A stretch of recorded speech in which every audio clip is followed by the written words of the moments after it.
Oh, I couldn't have cared less about the handicap. I didn't even want to associate with them. I thought maybe they should be kept at in their homes or locked away in institutions where they belonged. But, you know, people don't think it could ever happen to them. I certainly didn't think it would happen to me, that's for sure.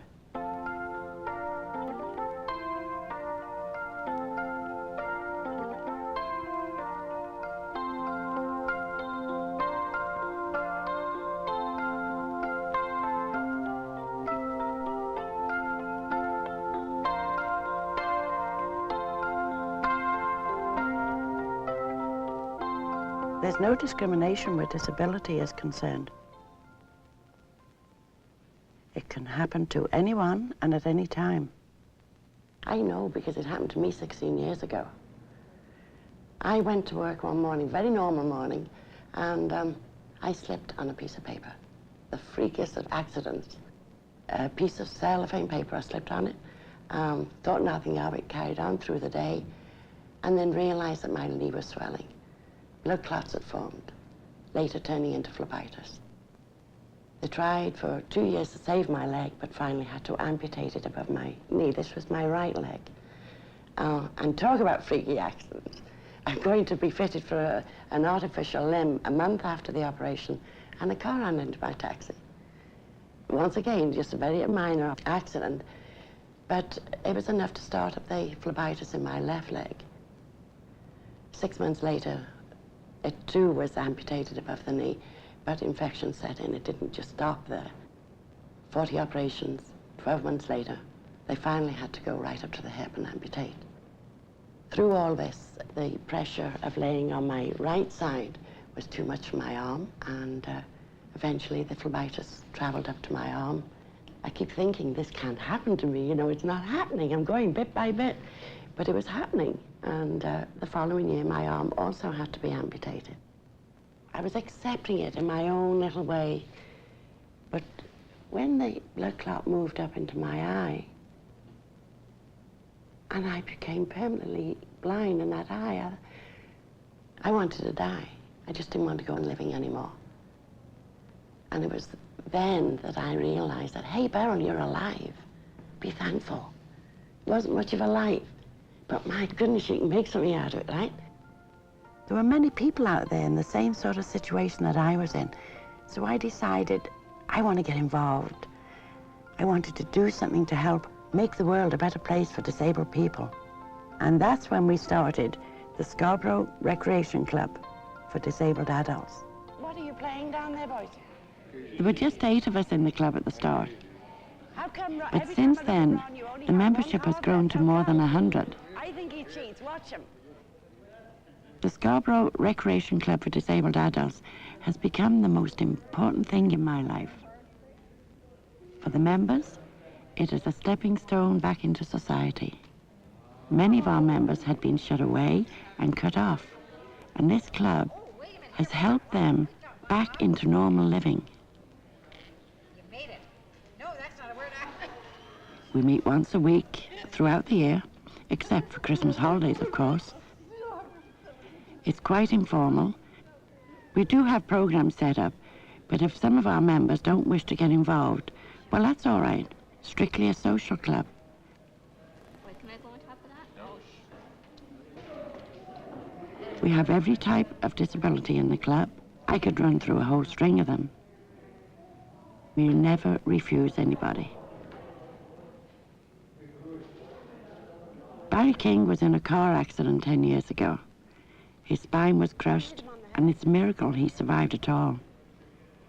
After the accident, which had left him completely immobile, even his tongue was paralyzed.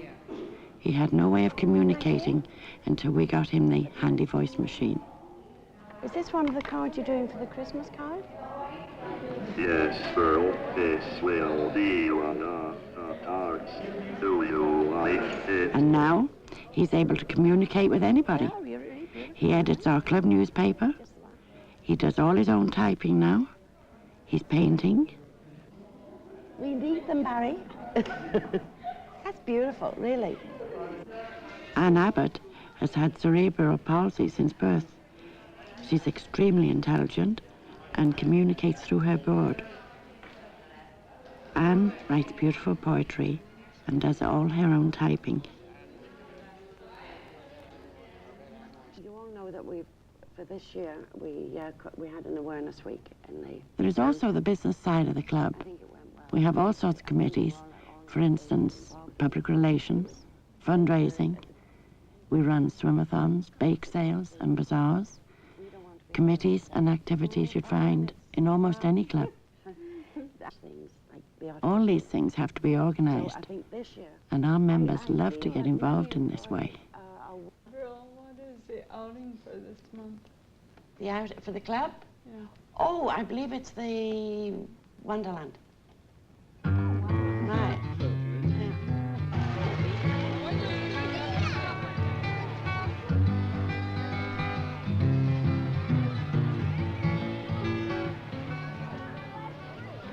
Wonderland turned out to be an excellent outing.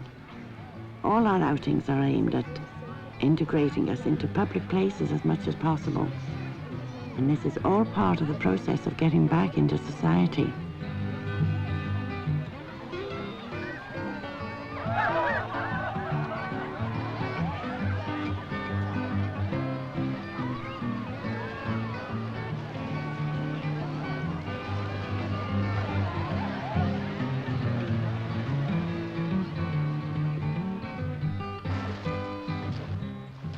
Swimming is a very popular part of the club activity. Right now, a rigorous training program is in progress for 2 of our people. Pull. See the stroke? Good. Yvonne and Irene are paralysed from the waist down, but they are 2 determined young ladies. Go. Under the direction of their coach, they work to improve their stroke, their breathing, their stamina. Their goal is to win at the Canada Games.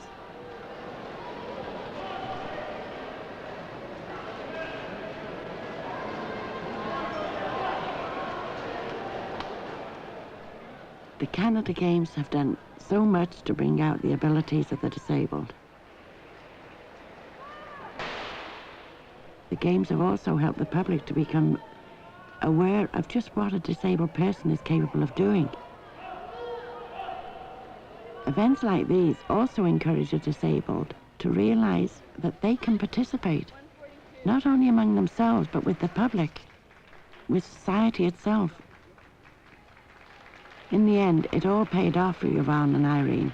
All the training, the long, hard hours, the exhaustion, the gold medals they won made it all worthwhile.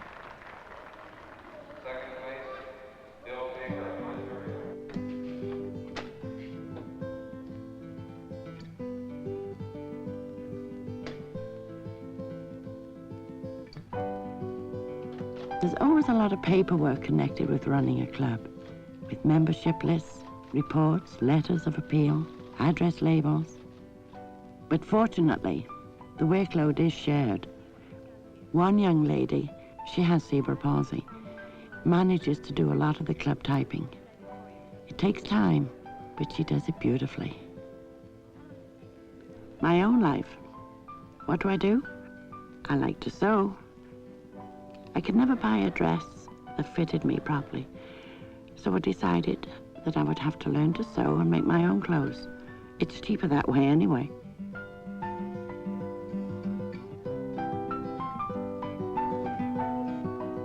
What else?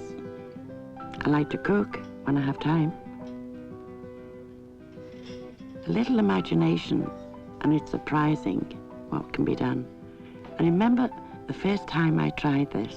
The potato ended up about the size of a pea. I couldn't go back to my life as it was before. I have so much to live for. I have so many friends. There's so much work to be done. For example, we are constantly on the lookout for jobs for our members. One of the major problems faced by the disabled is finding suitable employment. It's not always easy, but it can be done, and we have to do it. Listen, you're still employing the disabled, right? Many businesses are willing to employ the disabled, all right, but there's still a little bit of fear there. I think we really need to get something for him. I'm You not know, sure what. can we rely on the disabled? Will they make good employees? Will they disrupt everything? These are some of the problems that we have to overcome.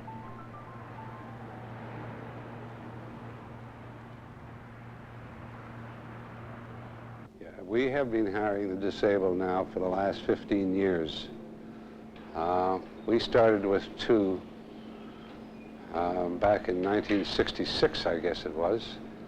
And they worked out so terrific that we just hired them on every occasion that we needed a particular job filled that we thought a handicap could handle. Robert suffered an accident while he was working on construction. He was released from the hospital. First thing he did was learn to drive a car, and then he tried to get a job. We got him soon thereafter, and has been with us now for going on 15 years. He's learned his trade well. We can move him from one department to another. He's very versatile that way, and he's here every day. Weather doesn't mean a damn thing to him, and he's a very, very reliable employee to have, very conscientious about his job. We're gonna work together. This is a new job. Edwina has come to us about 6 weeks ago. We were a little hesitant at first teaching a deaf mute. But we thought, well, what the heck, we'll give it a try. L. And surprisingly, one of our staff heard about this hiring and went out to the library, got herself a book on communicating with the deaf mute, and she had about 4 days to bone up on this, and they got along absolutely famously. Edwina now, my God, she enjoys her work and is good at it, very good at it, in this short period of time. In addition, we have a number of employees who, in fact, have disabilities, but they are not visible. That's the epileptic person. We do have staff that is trained to take care of an epileptic person in the event of a seizure, and I might add that with the 6 epileptic people we have, we've had only a total of 3 occasions throughout the period of a year where they had to be looked after. And on that basis, we're happy. Okay, no problems. Ed Rice has been an inspiration to us all. He had polio as a child, but he never let that stop him. 4 years ago, he and his partner started a business from the trunks of their cars, supplying restaurants with garbage bags, paper towels, and that sort of thing. Since then, the company has expanded several times, and he has been very successful. I've never considered my disability as a hindrance in business because I don't think of it as a major obstacle.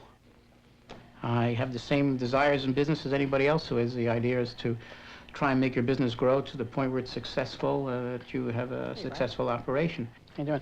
Listen, Diane was telling me we're maybe short of those brown napkins for Hannibal's. You know if we have any? Well, I can double check that for you. Yeah, let us know, because she may have to change the invoice. Okay, no problem. Okay, thanks. People are always going to stare at you no matter what. If you're fat, or you're thin, or you're ugly, or you're pretty, or something, and if you're disabled, it's just something else for people to look at. I think it's part of human nature. It's your own acceptance of how you feel about it as to how you're really going to conduct your life and how well you're going to do about it. Because if you want to, a disabled person can literally, you know, lead a very dull life or lead a very full life, depending on their attitude towards a disability. Apart from being a successful businessman, he is also a professional stand-up comic. He works in nightclubs around town, and sometimes he comes out to visit us. One time she gave me rubber crutches and yelled, "Fire!" And Halloween, no matter what costume I wore, everybody knew who I was. I couldn't figure it out. I try my act to try and explode a lot of stereotyped images that people have of handicapped people as to what they can do or can't do. And I kind of more or less determine it as education through comedy.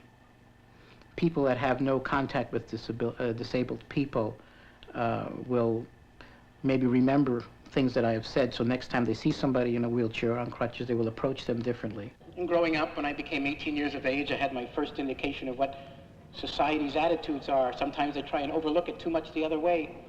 Remember when I became of age, I went down and registered for the Army. Guy called my name, he says, Eddie Rice. I said, yep, that's me. He says, you're from Toronto? I said, yep, that's me. Says here you got a physical disability. What is it? Said I got hay fever. You would figure seeing a disabled person in a hospital would be a very normal occurrence. I went to visit somebody, a friend of mine had his appendix taken out. It's a true story. And 8:30 came around, visiting hours were over, and I'm getting ready to leave, and I pushed the button for the elevator. I'm staying there with my crutches, and the nurse yells from the nursing station, "Say, you!" I said, "Who, me?" He said, "Yeah, where do you think you're going?" I said, "Well, it's 8:30, visiting hours are over, I'm leaving." "Don't give me that. You belong up in orthopedics. You're trying to escape, aren't you?"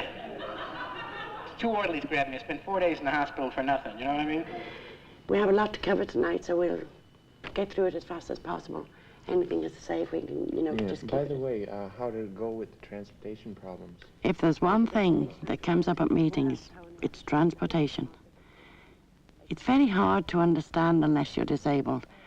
I remember, before my accident, I took transportation for granted. I was completely mobile. And if I wanted to go shopping, I hopped in my car or took a bus. But for so many of the disabled, it just isn't that easy. We have to be taken.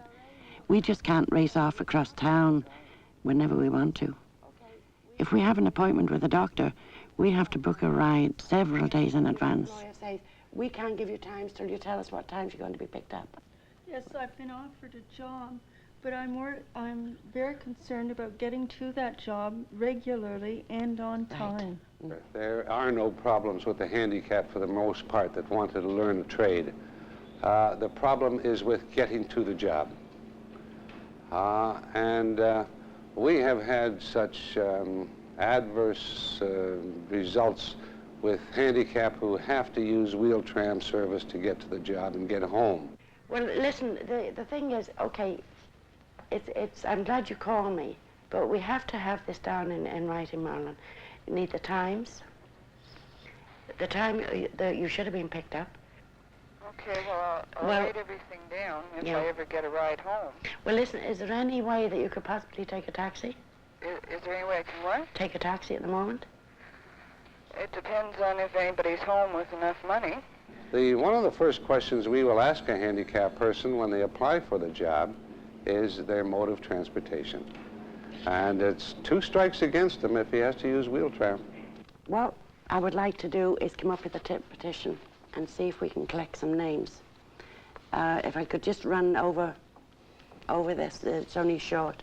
We, the undersigned, wish to express our grave concern regarding the inadequacy of wheel trams, the transportation system. We are disturbed by the numerous injuries resulting from unsafe vehicles and insufficiently trained drivers. Our suggestions didn't seem to be getting us anywhere. So ultimately, we were forced to bring them before the public. I think they deserve a little more respect. It was quite a sight. All those people in wheelchairs, motorized chairs as well as manual ones, all making their way up the main street of the city. Why in the middle of the street? Well, we simply couldn't get our wheelchairs on and off the sidewalk. Naturally, yes, we need the special buses. All right, I would like to see total accessibility. We were looking for a safe and efficient transportation system for the disabled. At the root of our complaint was the fact that transportation for the disabled was handled by a private company under contract from the Transit Commission. We wanted the Commission to take it over and run it as efficiently as the transit system for the general public. This was the only way we felt we could achieve proper and reliable transportation for the disabled. That is why we took to the streets with a demonstration of our own.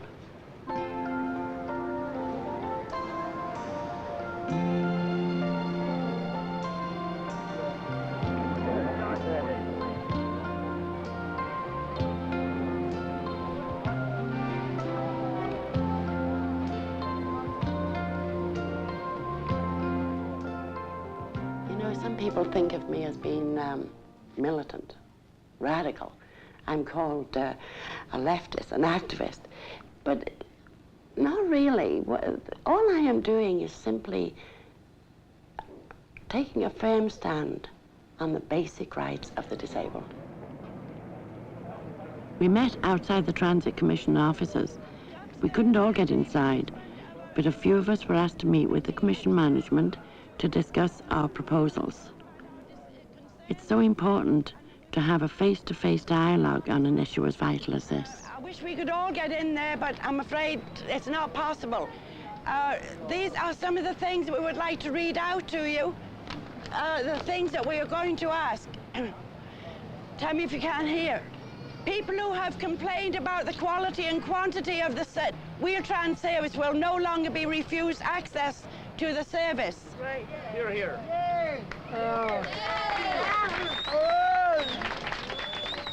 Every one of you made it, and you made it still singing to the top of the hill. And this is the way you're going to have to fight the issue. You're going to have to fight it yourselves, because you've got two politicians, and we're both here, Joyce Trimmer and me, who will speak up for you every chance we get, but we're not enough votes. So you've got to do it yourselves with us. And by doing what you've done today, I think you're bringing public attention to the issue. It's public attention which is overdue. And I really do congratulate you for organising this. It went beautifully, and you're only 10 minutes late.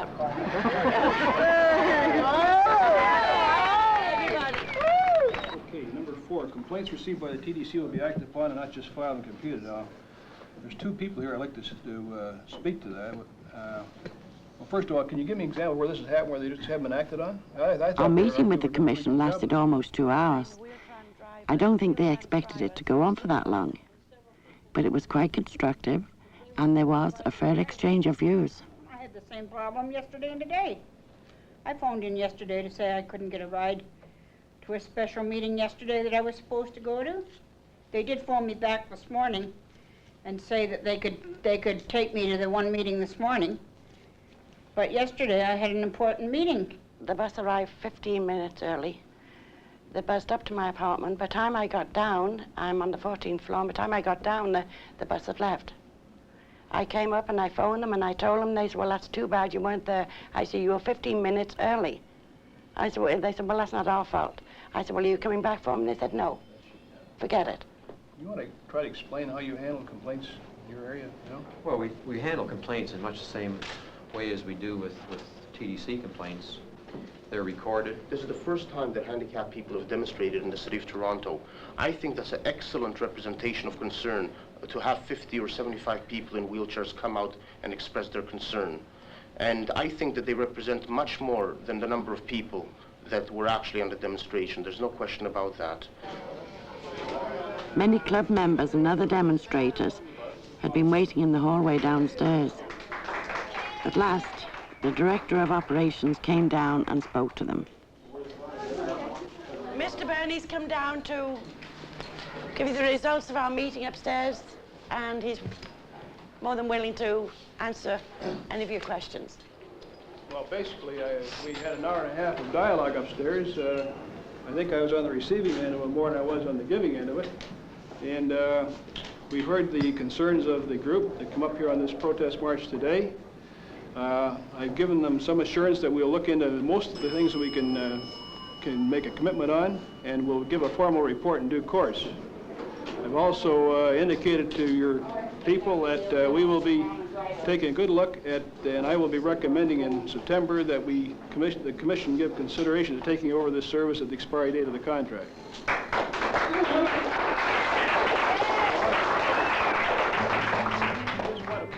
In the end, the Transit Commission agreed to review the contract. We felt our protest march had been a success. To some, it might seem like a small victory, but it was a step in the right direction.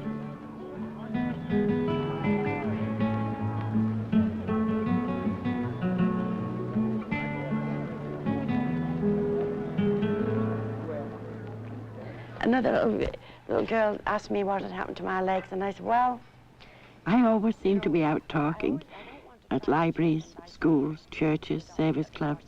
And what's gratifying is the People are always ready to listen. I was trying to say to her, well, they were sick, and the doctor thought to save me, he would send them to heaven. Do you mean the doctor chopped them off, Beryl? That's why it's important to speak as often as possible. That helps everyone to come to an understanding and awareness of the disabled. The rehabilitation is, I think, very important for a disabled person if it's handled in the right way. One of the things I'd like to do is visit people in the hospital after they've had an accident and spend time with that person and with the family.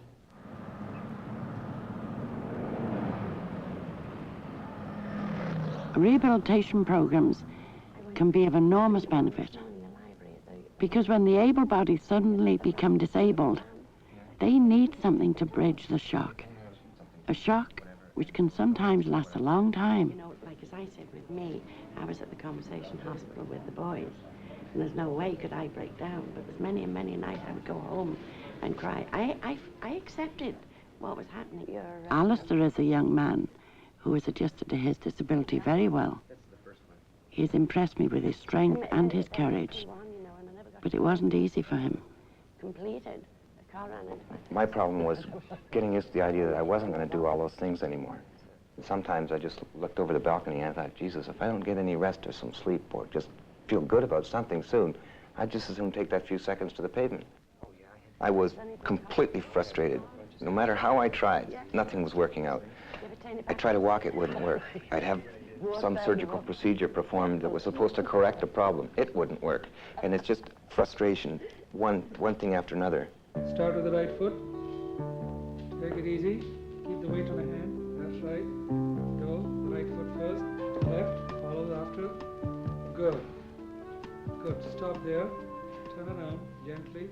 I just started with that artificial limb, and there is a process where they fit you with one. It's like a plaster cast with a prosthesis in it, and from that mold they make the second temporary limb, and then you go on to the final temporary limb.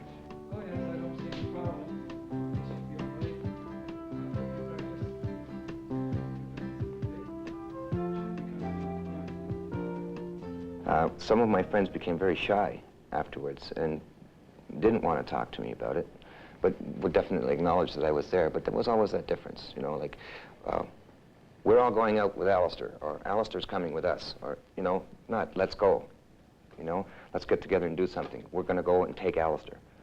You know, there was, but for a long time I had to be taken places, and I did appreciate it, but there was just that little edge in everybody's, the way they were coming on, the way they was talking, just that little edge that made you feel that they were looking at you, that you were different. Okay, ahead. Now, good foot goes first. Okay, like this. Right. Same thing. Slowly. That's right. It's the same with families. It was almost rejoining the family after a few years of being away and being in and out of hospitals. And some people have the opinion, well, you can't be right in the head after all that. Well, you're definitely different. I'm definitely different in the head now than I was before, but certainly not that I need to be patronized by people. What would like to be, eh? I can walk anywhere I want. That's right. Most of my friends that are disabled, they're not really classified, but there's a division between them. You can see that some people are looking forward after their disability, and other people have all of a sudden become someone because they're injured. People are paying attention to them, people are helping them, people are doing things for them. Probably some things that they'd never have done for themselves anyway. And all of a sudden, because of a disability, they're someone. They're being looked at and they're being talked about, and they're finally in the structure somehow, even if it's as a conversation piece. And they enjoy it, and they like it, and it makes me sick. Good. I would like in my future to work with some less fortunate people than myself. It's a personal pride thing with me. I've come out of this, my whole life has changed. It's just like coming through the end of a tunnel, and all of a sudden the tunnel's no longer part of your life, but it's just a big expanse in front of you, and all the things are in front of you that you can do. Okay, now. After an accident, just about everyone feels as though it's the end of the world. I did, and I'm sure you did too. But it is the end of a world. It's the end of life one way, but it's also the beginning of life another way. Alistair, you've probably heard this question a million times. But what are your plans when you leave the hospital? Well, I want to go back to work. Above all, I want to go back to school. I want to finish my education properly, but I'm going to have to work as well. And I'm just worried about what's out there now, that things are going to be so different. Alistair may have some reservations about adjusting back into society, but with an artificial limb, there is no reason why he should have any difficulty in leading a full life. For people in wheelchairs, it can be a lot tougher.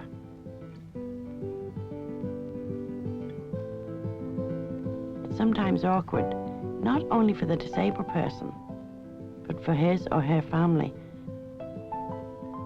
I was fortunate because my son Dennis was always there to help me.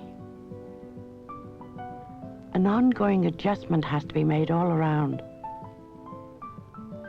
There are more buildings now with ramps leading up to them, but many of them just aren't accessible without assistance. Pat and John Israel, both in wheelchairs, managed to buy a house that required only minor changes. It has a wide driveway for getting their chairs in and out of the car. Kitchen was easily modified. The cupboards were lowered, making it easier for them to reach inside from their wheelchair. They also have a countertop stove, so that they can roll their chair right underneath.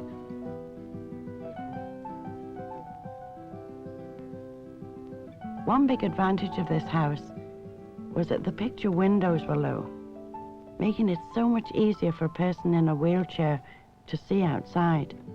And where it was necessary, they built ramps. Life in a wheelchair is an ongoing challenge, but it's not bad.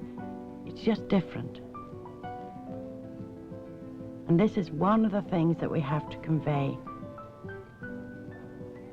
It really all boils down to communication. Communication is a vital part of our lives. It's a vital part of rehabilitation. And I thought, well, in order to reach out to more people and just talking on a one-to-one basis, start a TV program. Okay, now zoom out just a bit.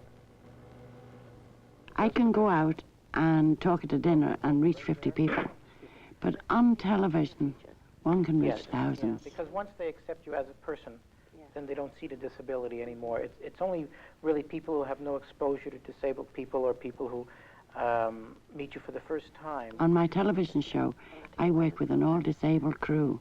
The better off I'll be for the rest of my life. This is really a very important part of a disabled person's life, the reaction of the family, isn't it? Yes, yes. That can literally make or break for you. Right. Exactly.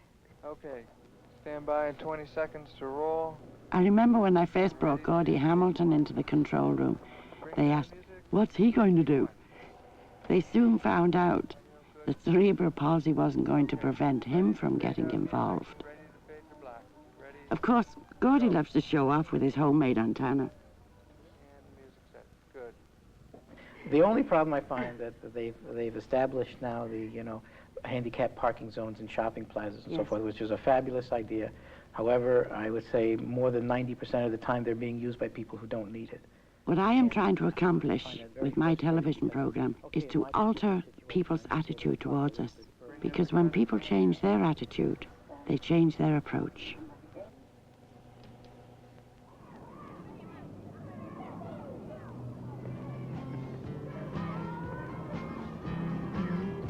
One thing I really enjoy is going to the schools. We are always welcome in the school system now. Of course, it wasn't always like that. But this is another sign of how things are changing. How are you doing? Oh, it's great to see you today. Oh, good. Dennis! Nice to see you. How are you? Good to see you. Oh, this week I thought Good morning, Beryl. How are you? Fine, thank you. Can you say hello? Hi. Girls and boys, this is Beryl Potter.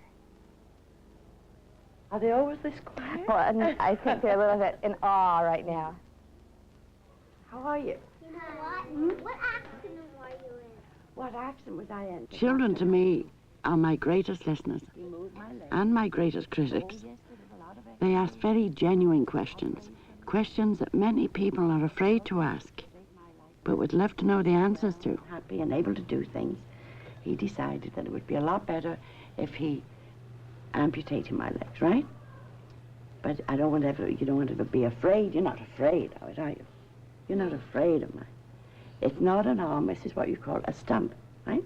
This is my arm, this is a stump. Right? Do you My understand? grandma is missing fingers. Right. And my mom's uncle is missing or pointing A finger, right? Right? How'd you get your clothes on? How do I get my, just like you, you know, somebody say, well, how can you do it when you're sitting down? Do you have, who sits on their bed while they're getting dressed? Right? So I do. So one time, you try it when you're sitting on your How bed. do you get up the steps with the wheelchair? Dennis will help me. What? My son. Dennis will help me to get the chair up. Either that or we can have rams. We have like portable rams. Has anybody seen a ram? Yeah. And they put them under just from my chair. My up on next door neighbor has a ramp. a ram, right? So it's very Right easy. at the door and up their steps. Right. So it's, you know, that's the way I get up the stairs with a wheelchair. How do you get your watch on? I take it off with my 50s. Right? There we are. Right. What if you lost the 2 arms and the 2 legs? What would I do if I lost all of my legs and arms, right? Yeah. Well, I'd manage somehow, like, because every day we can learn to do something that we never realized that we could do.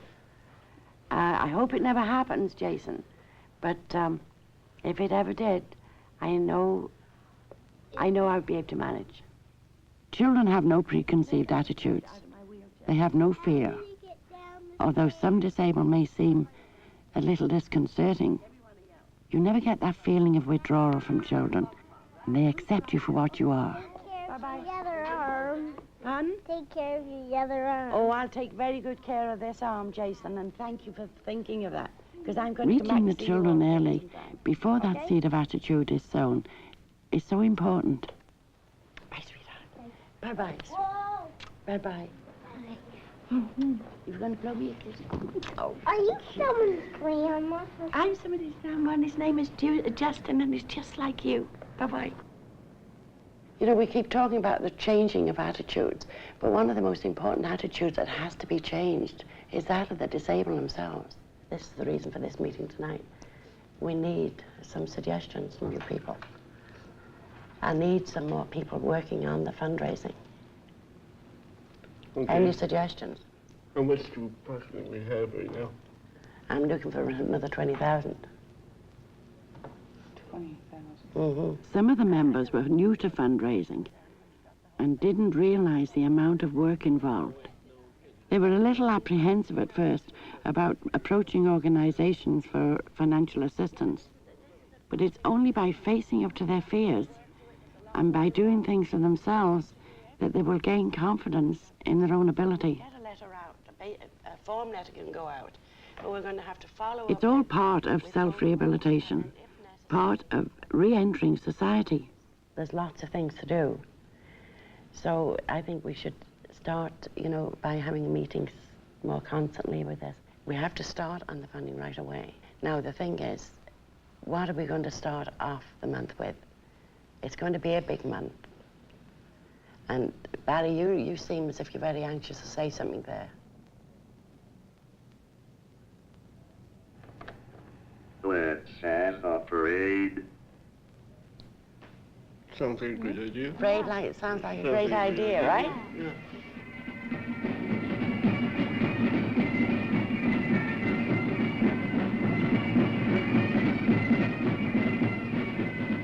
Everybody loves a parade, and a grand parade it was too to kick off our Awareness Month. A parade to celebrate who we are and what we are, and help make people more aware of us.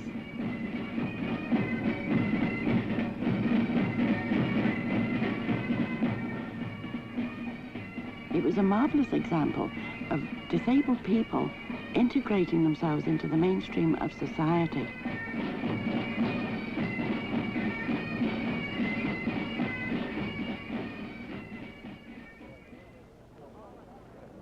The parade ended up with a special ceremony in front of City Hall.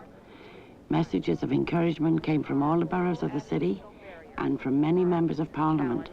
One in which their integration into the mainstream is viewed as a very positive and important contribution to our society. In Ontario, we have made significant advances in recognizing both the needs and capabilities of our disabled citizens, and there remains much to be done. Beryl, your Awareness Month will do much to stimulate and further public response, and I extend to all members of Awareness Action my congratulations and heartfelt good wishes for the success of your campaign across metropolitan Toronto, and is signed William G. Davis, Premier of Ontario.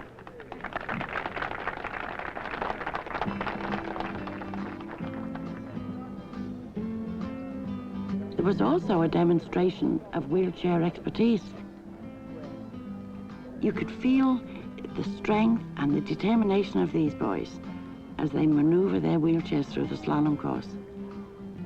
Of course, these young men have a lot of experience because they play on the wheelchair basketball team.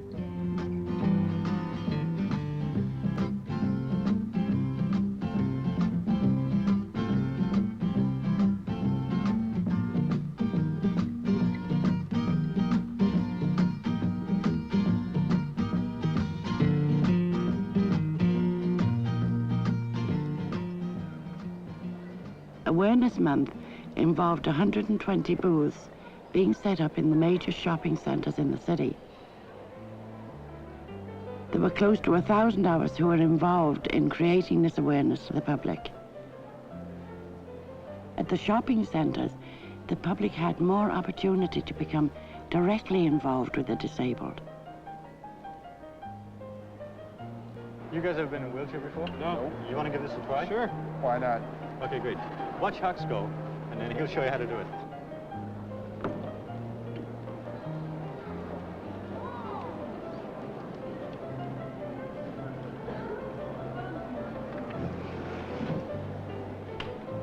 This young man is trying out a wheelchair for the first time. I think he's finding it a bit of an uphill battle, though. What is all this Awareness Month about anyways? There was a lot of hard work and planning involved in organising the Awareness Month and the parade. But it was a lot of fun, too. And when you think of what we have achieved through all this, it was well worth the whole thing. David is only 2.5 years old. He's got spina bifida, but the fact that he has to use this brace and uses a walker doesn't slow him down one bit. I find it difficult to keep up with him.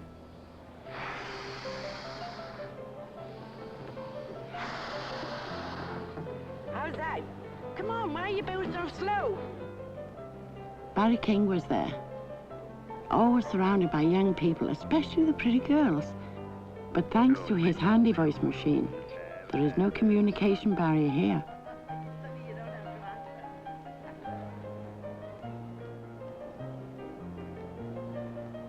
Myron Angus is another person I admire very much. From birth, he has been without the use of his hands or his feet. But that doesn't stop him from becoming the outstanding mouth painter that he is.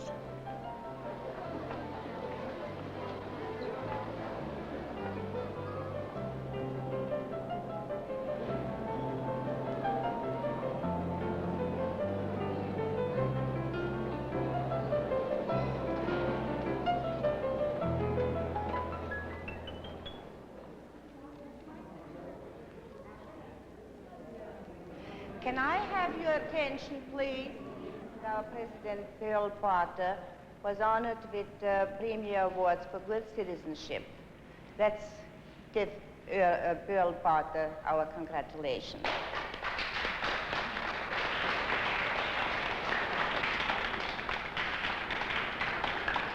The next medal winner, Your Honor, is Beryl Potter of Toronto, who through her devotion and strength has brought to the public's awareness many of the problems facing the disabled. From the role she played in forming the Scarborough Action Committee to her monthly cable television program, Ability Forum, Mrs. Potter has been instrumental in helping to change the community's attitudes towards disability.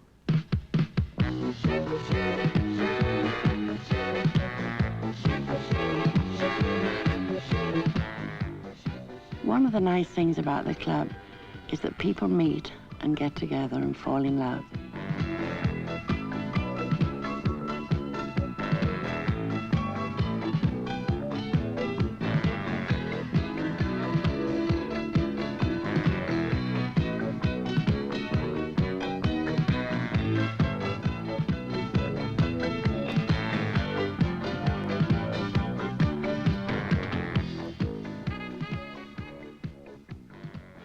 You know, we've had 6 marriages within the club.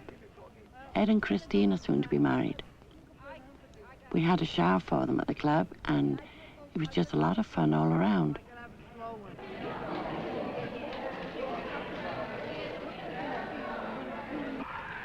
Anyways, I'd like to thank all of you very, very much. Of course, Ed got up and spoke. He said a few words of thanks, but Christine, being a little shy and the bashful bride-to-be, she left it all to Ed.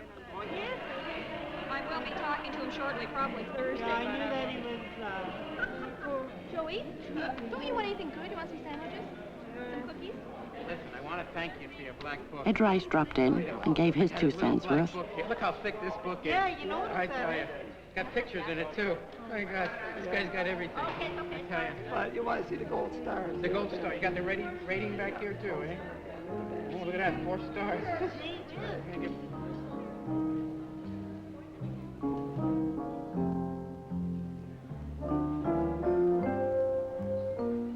Christine has cerebral palsy, but of course, that's not stopping her from getting up there and enjoying herself on the dance floor with her husband-to-be. I really hope they are going to be tremendously happy.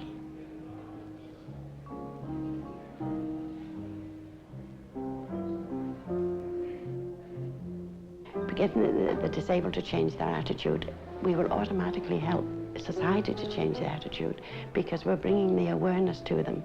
We're saying, hey, look, I'm here, I'm a person. I can do things that you never realized.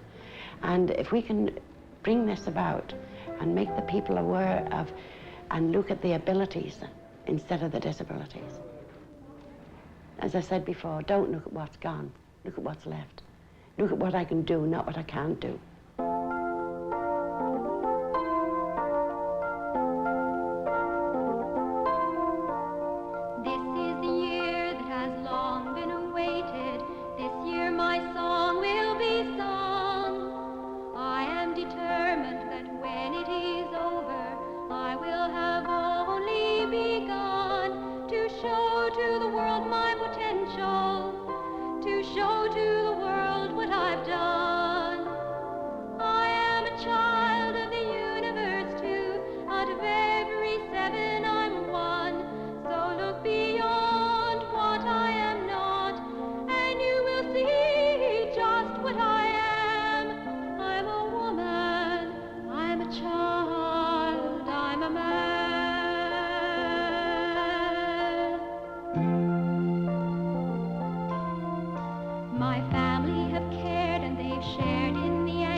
Smallest achievement and witnessed my confidence grow.